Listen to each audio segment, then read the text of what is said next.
Good evening student. हम लोग प्राचीन भारतीय इतिहास का सेकेंड टॉपिक साहित्यिक स्रोत पढ़ने जा रहे हैं। मैं अपने क्लास में जो कि गूगल मीट पे लेती हूँ उस पर मैं साहित्यिक स्रोत आप लोगों को पढ़ा चुकी हूँ, लेकिन क्वेश्चन सेशन में कुछ चीज़ें हैं जो कि मैं रिपीट कर देती हूँ। तो साहित्यिक स्रोत में आपके बहुत इंपॉर्टेंट है धार्मिक स्रोत हैं, उसके बाद लौकिक साहित्य भी हैं, बौद्ध धर्म से संबंधित ग्रंथ भी हैं। तो इन सबको हम लोग पढ़ेंगे। तो धार्मिक साहित्य में पहले आ जाते हैं वेद। वेदों की संख्या 4 थी। आप लोगों को भी पता है कि ऋग्वेद सबसे प्राचीनतम वेद था, यजुर्वेद, सामवेद, अथर्ववेद अंतिम वेद था। सभी वेदों का संबंध अलग अलग चीजों से था, ठीक है, जो कि मैं पीछे पढ़ा चुकी हूँ आप लोगों को।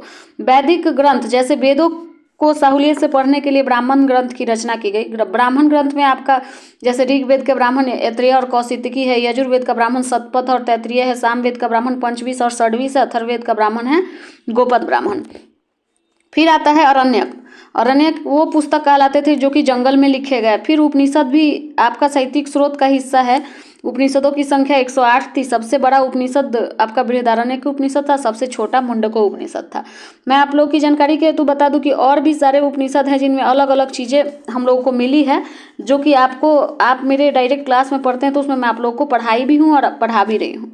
फिर नेक्स्ट सोर्स है आपका वेदांग। वेदांगों की संख्या 6 है, जिसका नाम है शिक्षा, कल्प, व्याकरण, निरुक्त, छंद और ज्योतिष। इनको शरीर के अलग अलग भागों से संबंधित बताया गया है। उसके बाद स्मृति और धर्मशास्त्र जैसे मनुस्मृति, याज्ञवल्क्य स्मृति, ये सारी स्मृति ग्रंथ जो हैं ये भी साहित्यिक स्रोत के हिस्सा है। फिर आपके महाकाव्य में आते हैं पुराण। पुराणों की संख्या 18 है। सबसे प्राचीनतम पुराण है मत्स्य पुराण। फिर रामायण भी है महर्षि वाल्मीकि द्वारा रचित, महर्षि वेद व्यास के द्वारा लिखित। महाभारत भी आपके साहित्यिक स्रोत का हिस्सा है। उसके बाद हम पढ़ते हैं ब्रह्मनेतर साहित्य, मतलब ब्राह्मण धर्म से अलग। तो बौद्ध साहित्य और जैन साहित्य हो गया। तो बौद्ध साहित्य में आपका त्रिपिटक आ जाएगा, निकाय आ जाएगा, जातक आ जाएगा। जैन साहित्य में आपका प्रशिष्ट पर्वन, भद्रबाहु चरित्र, चरांग सूत्र, इनके अलावा भी बहुत सारी पुस्तकें हैं। अब लौकिक साहित्य। लौकिक साहित्य का मतलब है कि अलग अलग विद्वानों के द्वारा लिखित पुस्तक है, जैसे पाणिनि के द्वारा लिखित अष्टाध्यायी अर्थशास्त्र जिसको कौटिल्य ने लिखा, मुद्रा राक्षस विशाखदत्त के द्वारा लिखा गया, कथा सरित सागर सोमदेव के द्वारा लिखा गया, बृहत कथा मंजरी जिसको क्षेमेंद्र ने लिखा, महाभाष्य पतंजलि ने लिखा, मालविका अग्निमित्रम कालिदास के द्वारा लिखा गया। मालविका अग्निमित्र की ये प्रेम कहानी है। मृच्छकटिकम सूत्रक के द्वारा लिखा गया। 10 कुमार चरित्र दंडी स्वामी ने लिखा। कलहन ने राजतरंगिणी को लिखा जिसमें कश्मीर के इतिहास का वर्णन है, और इसको और 3 लेखकों ने पूरा किया। बाणभट्ट का हर्षचरित्र। ये सभी इंपॉर्टेंट पुस्तक है जिससे प्राचीन भारतीय इतिहास की हमें जानकारी मिलती है। अब हम क्वेश्चन को देखते हैं। इसमें क्वेश्चन पहला है कि संघभूति एक भारतीय बौद्ध भिक्षु थे जो 4वीं शताब्दी के अंत में चीन की यात्रा किए थे। उन्होंने किस भाष्य को लिखा? ये IAS प्री 2024 में क्वेश्चन पूछा गया। तो उन्होंने सर्वस्तिवाद विनय नामक भाष्य लिखा। ये काश्मीरी बौद्ध संत थे, ठीक है, और बौद्ध धर्म के कई ग्रंथों का चीनी भाषा में अनुवाद भी किए थे।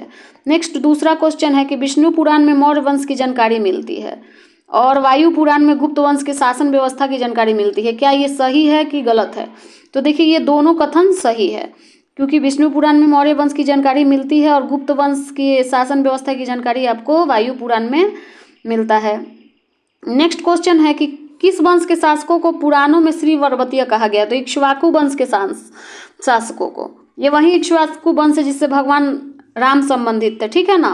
नेक्स्ट है चौथा क्वेश्चन कि वह धार्मिक पुस्तक जिसमें कृषि कार्य के 8 विभिन्न अवस्थाओं का वर्णन मिलता है। तो मिलिंद पानह। यह पाली भाषा में रचित ग्रंथ है, बौद्ध ग्रंथ है, जिसमें बौद्ध भिक्षु नागसेन तथा हिंद यवन शासक मिलिंद का बौद्ध धर्म पर हुए वार्तालापों का वर्णन किया गया है, ठीक है। नेक्स्ट हमारा क्वेश्चन है चौथा कि मिलिंद पानह राजा मिलिंद के प्रश्न पर आधारित है। यह किस भाषा में लिखा गया है? तो पाली भाषा में, मैं पीछे ही क्वेश्चन में बता दी।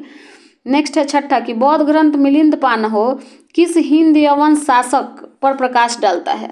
तो यह मिनांडर पर प्रकाश डालता है। डेमेट्रियस वंश के ये शासक थे। जब ये शासक बने तो इन्होंने अपनी राजधानी सियालकोट एस्टैब्लिश की थी। मिनांडर का जो सिक्का था उसमें धर्मचक्र, हाथी के चित्र मिलते हैं, और भी कई धार्मिक शब्द का वर्णन इन्होंने अपने सिक्कों पे किया है, ठीक है। नेक्स्ट हम लोग का 7वां क्वेश्चन है। इसमें चेक करना कि कौन सा कथन सत्य है। तो ये आपका क्वेश्चन कहता है कि हरिसेन समुद्रगुप्त के दरबार के प्रसिद्ध कवि थे, ठीक है, तो ये आपका सही है। उसके बाद है नेक्स्ट कि देवी चंद्रगुप्तम काव्य की रचना हरिसेन ने की थी। तो देखिए देवी चंद्रगुप्तम आपका विशाखदत्त की पुस्तक है, इसलिए ये कथन गलत हो गया, ठीक है।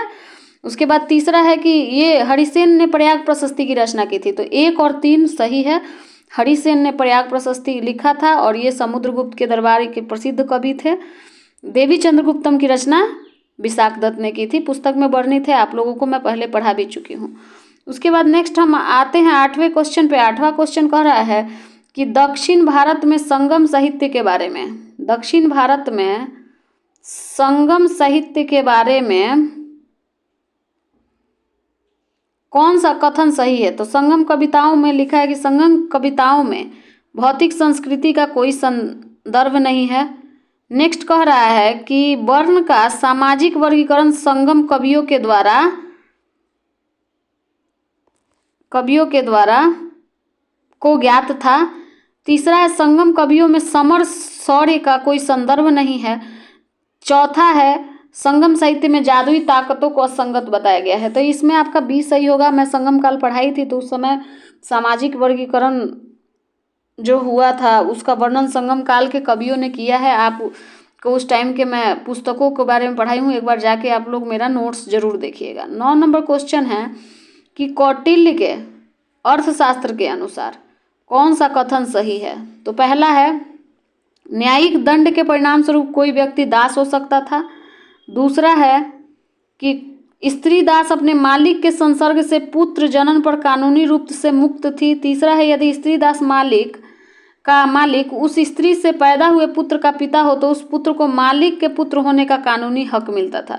तो ये तीनों ही कथन सही है, इसमें तीनों में कोई वो नहीं है, तीन अतिशयोक्ति नहीं है, तीनों कथन सही है। कौटिल्य के समकालीन ही आपके मेगास्थनीज भी थे जिन्होंने इस बात का समर्थन किया था। दास प्रथा आपके कौटिल्य के समय में ये गुलाम के बारे में बताया जा सकता था कि वो खुद को बेचकर युद्ध में कैद होकर और न्यायिक दंड के आधार पर उसको गुलाम बनाया जाता था। नेक्स्ट क्वेश्चन है 10 नंबर की कलहन के द्वारा रचित राजतंत्र